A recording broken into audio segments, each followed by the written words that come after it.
여러분, 우리가 매일 쓰는 스마트폰이나 컴퓨터, 그 안에는 아주 작은 심장이 뛰고 있다는 거 상상해 보셨나요? 오늘은 바로 그 심장, 그게 도대체 어떻게 작동하는지 그 비밀을 한번 파헤쳐 보려고 합니다. 네, 바로 지금 여러분이 이 화면을 보고 있는 그 기기 있잖아요. 그 안에 글쎄요, 박테리아보다도 더 작은 스위치가 수십억 개나 들어있다는 사실. 정말 눈에 보이지도 않는 그 작은 공간 안에 우리가 상상하기도 힘든 어마어마한 세계가 펼쳐져 있는 거죠. 아니, 그럼 이런 생각이 들죠. 이렇게 보이지도 않을 만큼 작고 셀 수도 없이 많은 스위치를 도대체 어떻게 컨트롤하는 걸까요? 네, 바로 이게 오늘 우리가 풀어볼 핵심 미스터리입니다. 그 해답은요, 현대 기술의 기적이라고 불리는 바로 이 부품에 있습니다. 정답은 바로 전개 효과 트랜지스터, 우리가 보통 FET라고 부르는 건데요. 자, 그럼 이 작은 친구가 어떻게 그 수많은 스위치를 제어하는지 그 속을 한번 들여다볼까요? 자, 이름부터가 좀 어렵죠. 전개 효과. 근데 사실 이 이름 안에 작동 원리의 핵심 비밀이 다 들어있어요. 이 용어부터 한번 제대로 짚고 넘어가 보죠.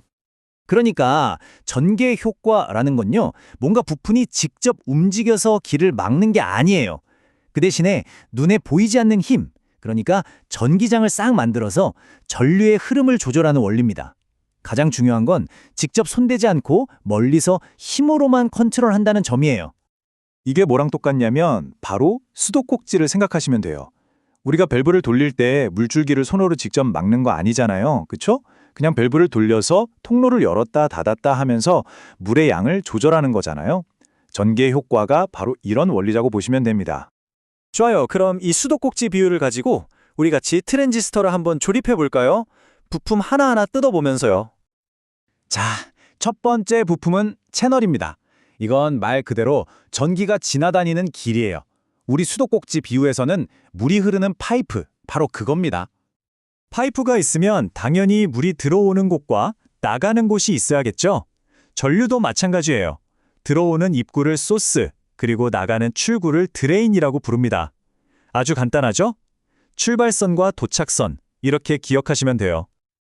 그리고 드디어 가장 중요한 부품이 나옵니다. 바로 게이트예요. 이게 바로 수도꼭지의 손잡이, 즉 밸브 역할을 하는 아주 핵심적인 부분입니다. 이 게이트에 전압을 딱 걸어주면 아까 말했던 전개 효과가 생기면서 채널이라는 파이프를 꽉 막아버리거나 반대로 활짝 열어주는 거죠. 이 모든 걸 컨트롤하는 총사령관이라고 할 수 있겠네요. 자, 그럼 이 세 가지 부품, 채널, 소스, 드레인, 그리고 게이트, 얘네들이 어떻게 힘을 합쳐서 완벽한 디지털 스위치가 되는 걸까요? 트랜지스터의 작동 방식은 정말 간단해요. 딱 두 가지 상태밖에 없거든요.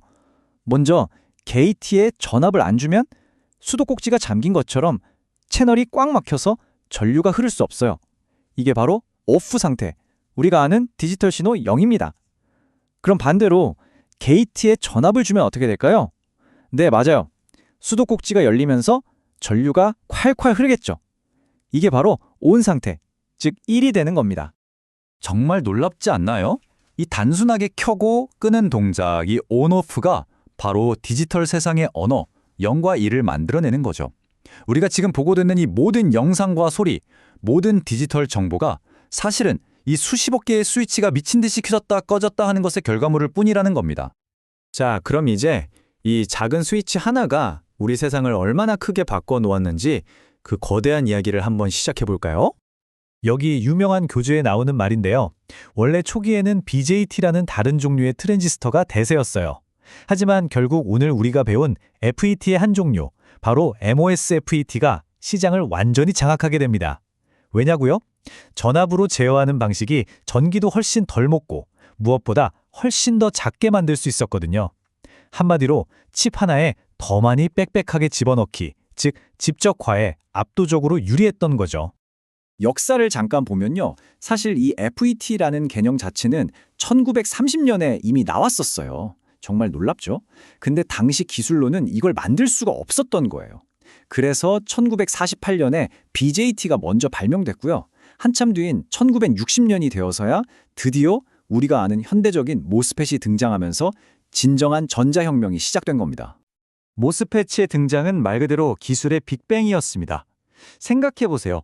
컴퓨터의 뇌라고 할 수 있는 마이크로 프로세서, 모든 디지털 회로, 그리고 우리가 쓰는 디램 같은 메모리까지 지금 우리가 당연하게 여기는 거의 모든 전자기술의 심장부에 바로 이 FET가 들어가 있는 겁니다.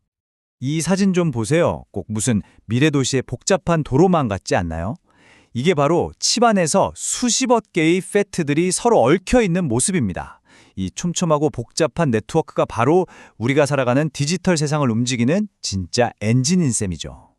지난 수십 년 동안 기술자들은 이 트랜지스터를 계속해서 작게, 더 작게 만들어 왔어요. 그래서 이제는 정말 원자 몇 개 크기까지 줄어들었습니다. 자, 그럼 이제 마지막 질문이 남습니다. 더 이상 작게 만들 수 없는 물리적인 한계에 부딪혔을 때 과연 기술의 다음 단계는 무엇일까요? 어쩌면 이것이 우리 세대가 풀어야 할 가장 흥미로운 숙제가 아닐까 싶네요.